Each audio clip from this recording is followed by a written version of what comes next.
Have you ever found yourself, after listening to some really smart online marketer share their magic, secret, winning formula for growing an audience? They're telling you how to gain the followers, how to grow the email list, how to get those numbers way up there. They share all of this, they share their sage advice, and you find yourself going, hey, yeah, but I'm a fiction writer. I haven't been published yet. How does this actually apply to me? Well, if that's you, I'm so glad that you're joining us for today's conversation because we're going to talk about what exactly you're up against as an aspiring fiction writer, what's working against you. And spoiler alert, it's not the social media algorithms, I promise you. What are the real things that are at play here? How are they hindering your growth? And what are some proactive steps you can take to kind of circumvent that? That's what we're going to get into today's episode. So glad you're here. Let's get to it. There is a ton of information out there on how to best grow your platform. There's different words for it. There's different ideas, different sentiments.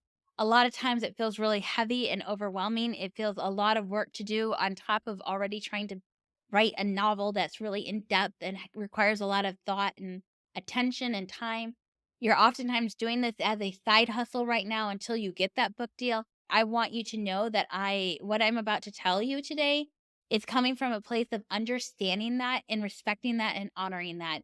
I don't think that God asks us to steward our creativity into one, debt, or two, exhaustion, up to a point where we're just completely exhausted and we want to just give up. I don't think that's what God is asking of us. And so, as authors, as Christian authors in particular, who are trying to steward creativity, trying to steward this gift that God has given us as a story and steward it well, I think we have to peel back the layers on everything that everybody's telling us and see the overarching business principle and apply it to what we as fiction writers can and cannot do within the context of our industry. Now, I want to preface this all by saying this is my little disclaimer. What I'm about to tell you is not going to give you immediate results. This is not a secret formula. This is not a do this and you're suddenly going to grow your platform. What this is me trying to help you understand the bigger picture, what's really like hindering your growth, so that you can reflect and possibly analyze what you could do to move forward in growing your own platform. So just hear me. I'm not promising that you're going to get 100, 1,000 subscribers overnight because you understand the things I'm going to tell you about. But I do hope that it empowers you a little bit. It can be a little bit discouraging having these conversations, but I want you by the end of the conversation not to be discouraged, but rather empowered to make decisions, calculated decisions that are going to help you steward your gift, your creativity, your passion for this story. And so, with all that said, I'm going to talk about two business principles in particular. So, you may have heard the phrase that branding is about creating a know, like, and trust factor. So, I'm going to talk about that. And then I'm also going to talk about this thing that you probably have heard, that marketing is about identifying your customer's need and then selling to that need. Okay. So as we are serving our customer, we are giving them what they need. We are solving a problem for them. We're providing something that they don't have already, all these things. So we're going to talk about those two different business principles that kind of drive online marketing. All right. So let's start with the branding of the know, like, and trust factors. So as fiction writers, we are able to deliver aspiring. I should back up a second. Let me define what I mean by aspiring fiction writers. So if you are going to be traditionally published, you probably already know what this means. You're aspiring to be published. You don't have a book deal, you don't have a literary agent. You have maybe written your book, you maybe revised it, you may be querying agents, but you have nothing concrete yet. You don't have anything in writing.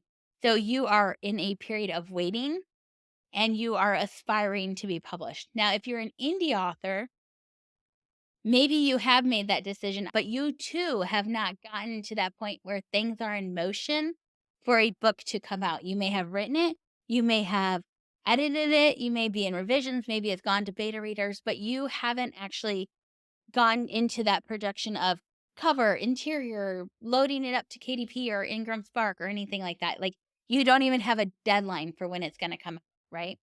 That's what I mean by aspiring author. So you may have made that decision about if you're going to traditionally publish, self publish, hybrid publish, whatever, but you haven't actually gotten into that production process yet. You don't have a contract and you don't have a deadline. Okay. So that's what I mean by aspiring. So let's start with the first principle I mentioned. The That branding is all about the know, like, and trust factor. So people do business with brands that they know, like, and trust. You may have heard this said to you before. And you may have been like, okay, I can help them get to know, like, and trust me. I can show up on Instagram. I can write blog posts. I can do these things. And so you start to do them and you're like, I don't know what's wrong with me. I show up and nobody follows me. Nobody likes my post. So there must be something wrong with me. They don't like me. And you kind of get into the cycle. And that's when we start blaming the algorithm, really like, oh, well, I'm just not getting in front of people. So they can't get to know me. So they can't get to like me. So they can't get to trust me. And you say this and you try to do all the things to get in front of the algorithm. So you might start doing content that you don't necessarily enjoy, like dancing in front of a camera. So you're like, I really hate reels, but I have to do them. And so you do it. And so there's just this cycle, this hamster wheel that you get on, and you are in this mode of trying to appease the social media platform because you think that it is the reason why you're not gaining followers because they can't get to know, like, and trust you. The reality is that's not really what's hindering you. You, as an author, can help somebody get to know you. You can help somebody get to like you. But until you have a book contract or you have a book in production, you cannot deliver that trust factor. Here's what I mean by that. Up until the point you have a book contract, either with the literary agent or a book publisher, actually, I would probably argue not until you have a book contract with a publisher and or your book is into production as an indie author, up until that moment, you have no product to sell. You only can sell the possibility of a product. So imagine with me, for instance, for a second, that you are in Instagram and you're scrolling past and you come across a complete stranger and they're like, I'm a writer. I have this novel. I really love this story and I think you're going to love it too. And here's this general premise and here's some little bitty tips about or little tidbits about the character, the setting. Here's the aesthetic. Here's the genre. And you give all these little pieces to them. And they're like, ooh, okay, I could see this. I could see this going somewhere. I'm intrigued. So you follow them. And then a year passes by. And it's still, I have this idea. This is where it's at. I'm querying people. You're like, okay, all right. So she's in the middle of the journey. Another year passes. She's still querying. You're like, okay. Another year passes. And you're like, I've seen that mood board before. Oh, she's revising her novel again.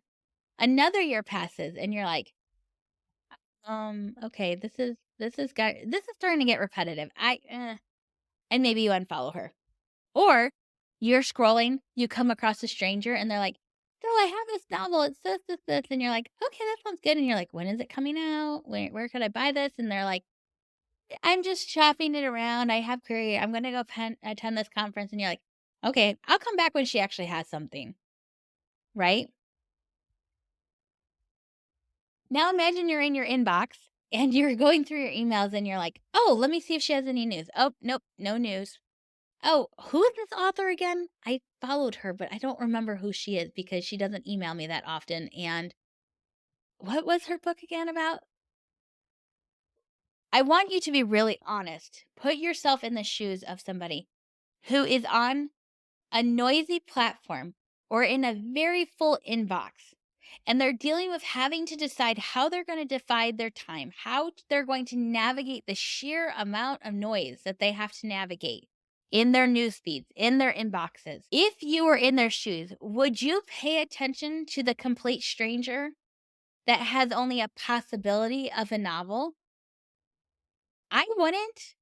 Now, there are some people that I have stuck with and I have been in this journey with them, following them on Instagram, following them, being a part of their email newsletters.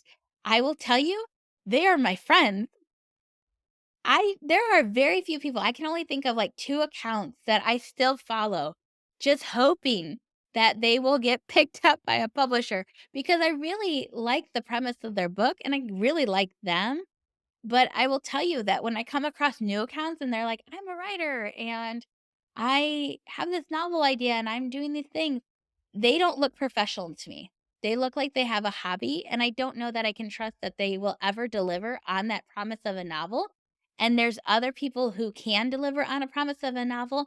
And so in my limited time frame that I have to spend, I choose to follow the people that can actually deliver on that promise, the people that I trust to give me a product that they promised me. So that may sound a little harsh, right? You as a listener who writes fiction and haven't been published yet, you might be like throwing your hands up in the air and being like, well, I'm screwed. Like, there's nothing I can do. These people are not following me because I can't deliver on a promise. And you, Rachel, you talk about showing up and doing the things that you can control and not worrying about the outcomes. So now are you telling me I have to worry about the outcomes? To that, I'm saying no. You don't have to worry about the outcomes, but I want you to think about the inputs differently. I want you to think about the fact that you have this little bitty time to catch the attention of a stranger because more than likely, you probably have a couple hundred people following you on Instagram or wherever you're at. And the majority of those people are your friends and family, right? So you have to get outside that network of friends. You have to get outside of that network of writer friends, outside that network of church friends. You have to get that outside of that to a new ring of people. And those new ring of people, they are strangers. And you have 5 seconds to capture their attention. You have such a short attention span with social media. You can't control how fast your platform grows, but you can control the content you put on your social media channels. You can control the type of things you create that you point Pinterest to on your blog. You can control YouTube videos that you create, and you can control these things, right? You can control these things. And I want you to start thinking of them not as content. I want you to start thinking of them as mini products. Because what you have to start doing is training people that if you say you're going to create this thing, you can deliver on that. That gives them enough buy in to stick with you during the long years it takes to get your book published traditionally. And even if you're not going the traditional route, you still have to give people enough of a taste of what you can do and that you can deliver on your promises so that they trust you as an indie author. Okay? Because we all know there are indie authors out there who promise all these really big things and then they don't deliver on them. Okay, we've seen it. And we don't want to be those indie authors. We don't want to be the authors who are always saying they're going to do something and then they flake out. That's not who we are. And the Bible actually talks about not being those people. That your yes is yes and your no is no, that you are true to your word, that you are found consistent and faithful, right? And so we need to look at the content we're creating, whether it's a post for our social media, a video for our YouTube, or a blog for our website. We look at those as mini products that people are getting to consume and anticipate. And I would say probably more so than just like post on your social media platforms. I would say really consider creating blog posts that are short stories or creating videos on YouTube that are you telling stories. Either one. I know there's this that's more for another episode because there's more I can say there about that. And so you as an author, what you're trying to do is you're not just trying to get them to know you and to like you. You're trying to get them to trust you.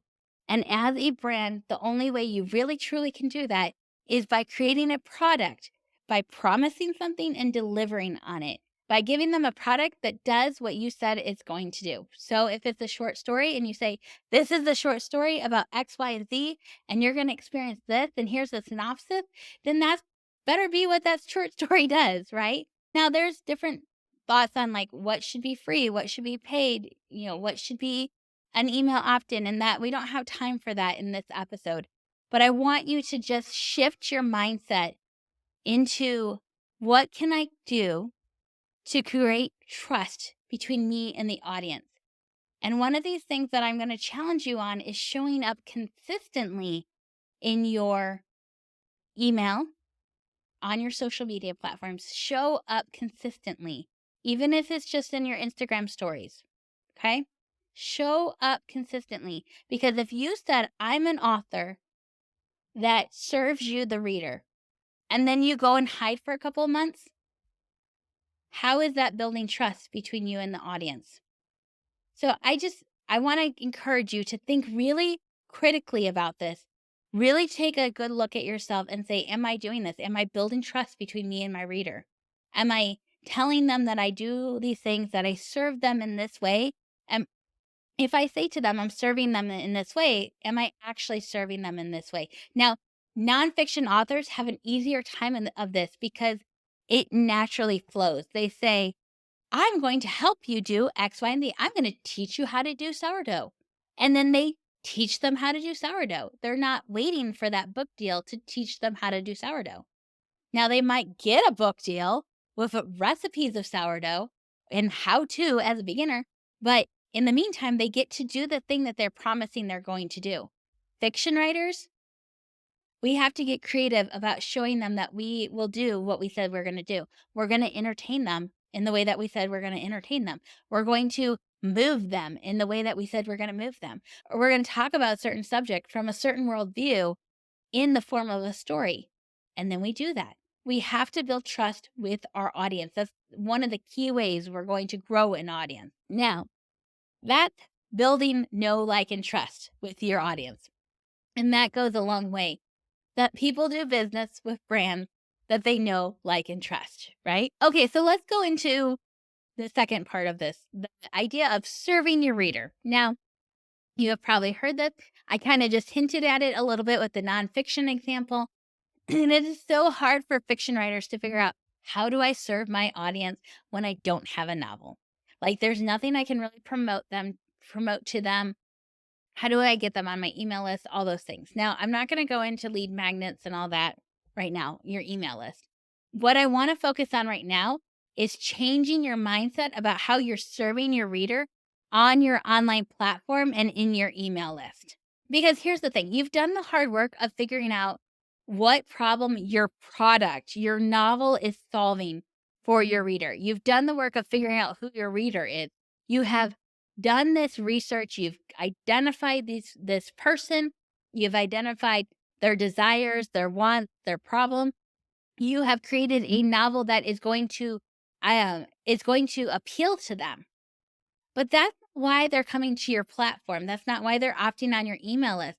The reasons why they're doing those two things is because they're trying to get to know, like, and trust you. Those are primarily. But also they're trying to figure out, are you actually going to deliver them a product that is going to be worth their time and energy? That's their problem when they're coming to you on the platform. Their problem is, will this novel be a waste of my time?